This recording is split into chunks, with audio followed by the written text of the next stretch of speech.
Finance Minister Arun Jaitly's second budget, but the first full-year budget and hence the first opportunity to actualize his government's fiscal and tax agenda. But a meagre economic recovery and below-target tax collections present him with three dilemmas. He needs to boost investment and consumption, and yet raise revenue and demonstrate fiscal responsibility.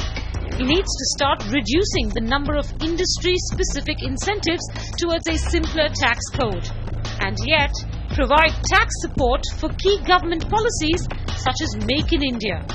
And he needs to expand the tax base, but without upping tax aggression. Will Budget 2015 be one of big ideas or small changes?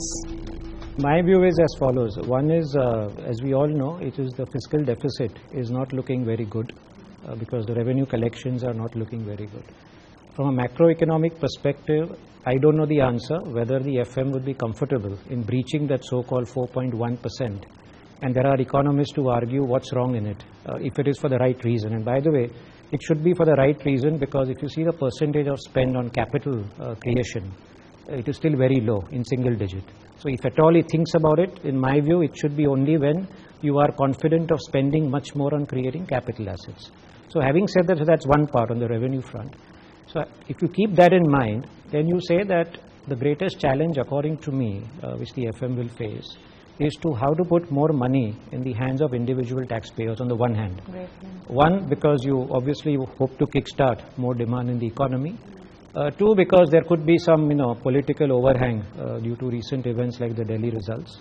And you want to give some good news as well to a certain category of taxpayers. And then three is, on the other hand, you need to then clearly expand the tax base, because if you look at the tax GDP ratio, it is not, the needle is not moving. It's still between 10 to 11%. Agriculture is exempt, all that is fine.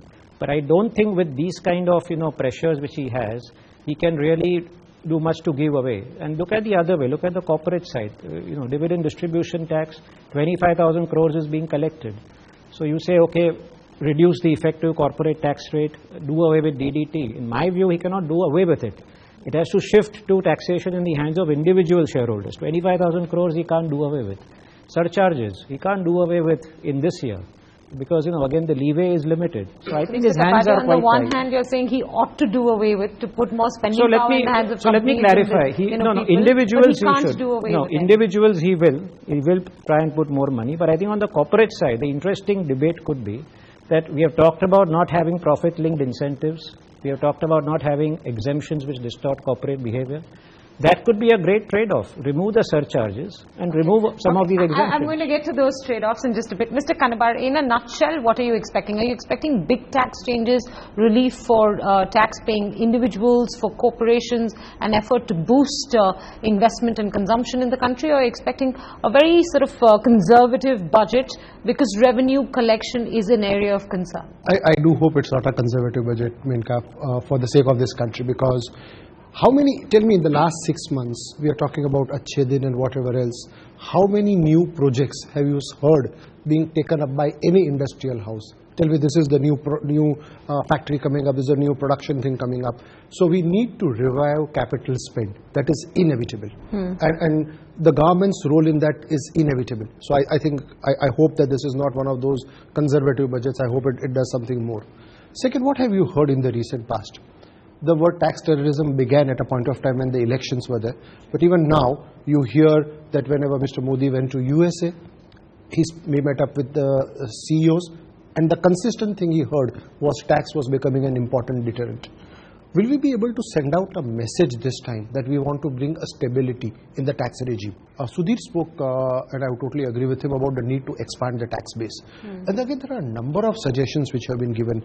I mentioned to you earlier on about FICCI having undertaken a report where we invited about 8 or 10 top tax experts, people within industry, to come back and say, what is it that gives rise to black money and how can that money be channelized? So leave aside the monies lying overseas, leave aside the agricultural income, leave these two white elephants aside, and then look at what are the other things where the government can actually plug the leakages.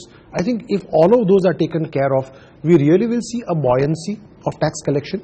We will see capital spending, expansion of the economy, and if that does not happen, we have a challenge. I think, as Dinesh said, we do hope that this is not a conservative budget. I think the real issue is that I don't think that the Finance Minister has a choice but to do something to boost both consumption and investment. Okay. The 4.1%, yes, we all know. You have a divestment in the next couple of months, but I think even in the next year, then spectrum auctions. So given all that, and also given the historical trend that when you do have incentives and when you do have growth, there is a buoyancy in tax collection. I think history has shown that. So I don't think there is much of a choice, and some chance will have to be taken. I think one point which is important is this is one of the few budgets where people are waiting to see how do the proposals in the budget dovetail into the themes of the government. Sure. And in the manifesto they talked about, of course, non-adversarial simplicity, dispute resolution as one basket, so to speak. GST, of course, the second basket. And the third, they did talk about incentives for research and development and innovation. And then after that, the Make in India part has got added to it. So I think there should be some incentives for that. I mean, incentives do distort the system, but I don't think there is much of a choice. Make one small point. There were so many good proposals which were introduced in the last budget which have not got implemented. For instance? So take for example, there was a proposal that authority for advance ruling will be applicable to residents. Where are the benches constituted? Where is the movement there? There's a proposition that a committee would be set up to look into important tax matters. That committee got constituted just about a month and a half back, and nothing at all has happened. So I think it's more about the robustness of implementation also of many of the proposals than just the proposals coming about. If you look at in the last 1 year, 2 years, I have not seen industry clamor so much for exemptions as they have been clamoring for tax certainty and stability. We were there in the last 10 years. That by exactly the response that I got from all three of you, saying he needs to do more to put money in the hands of businesses and individuals. How is he going to do that? I didn't say business, I said individuals. Only individuals. So does that mean that you're expecting more exemptions for individuals, or let's say doing away with the lowest tax slab altogether? No, I'm just saying. What form do you think it will take? The usual, with inflation, increase the exemption limit or give a deduction, because in my view, he will choose between the two. He will choose to put more money in individuals' hands, not in the hands of corporates. Okay, let me ask Mr. Kanabar if he agrees with that. Do you? Yeah, so far as you made the pitch for more investments by corporate India, and some tax support in the budget for that. So how will that happen? I would put three propositions. First, so far as individuals is concerned, apart from exemption limits which you alluded to, and where there is certainly a case for rationalization given the inflation and whatever else, there is also this need to ensure that some of those exemptions or deductions for housing loan interest need to be enhanced considerably, and that can again go a long way in bolstering demand. That's point number one I would make. Okay. Number two, what I would say is that not only that he needs to ensure that corporates start undertaking capital expenditure, and I think I totally agree with the point Sudhir is making that corporates are looking for certainty, but it is important that the government spending goes up. Okay, Mr. Kanabar, many economists are seconding that view as well, that let public spending sort of lead the return in private spending, and if that means a slight slippage in FD targets, that's fine with us as long as the quality of spend is good. My point is, how is he going to accompany that with any kind of tax incentive / tax policy support to boost private sector investment? Take for example this acceleration of depreciation. It's not really an additional incentive, it's only an acceleration of what you would have got over a period of time. Yeah, but we've seen the return of an investment allowance almost 2 years ago now. So if he does that, it's not really a very big new idea, so to speak. Are you expecting any big new ideas on that front? The additional thing could be that on Make in India, can we have additional depreciation on investments? Can we promote R&D spend? Okay, I think those would be the key things. But again, just get back to this certainty issue. And I think that's very critical. Ask any company in this country which has got a section 10A or a 10B, EOU, SEZ, whatever incentives, how difficult it is actually to get those incentives from the tax office. It's illusory. You talk about section 80IA, 80IB, 10A, 10B, 10AA, which are the sections really which today grant you a tax exemption or a deduction. There is nothing else which is there really today at this point of time. You actually go to the tax office and claim that, and there are 100 reasons why it will be denied to you. What should we expect in this budget? Is this budget going to be a big picture, big ideas, new developments budget? Or is it just going to be a budget of, look, we've promised you all this over the last few years, now we're going to make the administration work in your favor? I think it will be a big picture budget. I think, as I said, incentivizing manufacture or infrastructure growth in any manner and investment allowance, you said, is an old idea. Right. But remember that there is a sunset clause of 31st of March 2017. I would not be surprised if that is extended. Okay, you look fine. at power sector. Okay. That is still 2017. That may happen. Now, you may not say it's a new But idea. sir, every year we talk about these sunset clauses getting pushed by a couple of more But years this time because the these Make in India industries thrust, differ. etc., is really focused, to my mind at least. Look, let's look at it a little differently. Same objective, right? Make in India everything.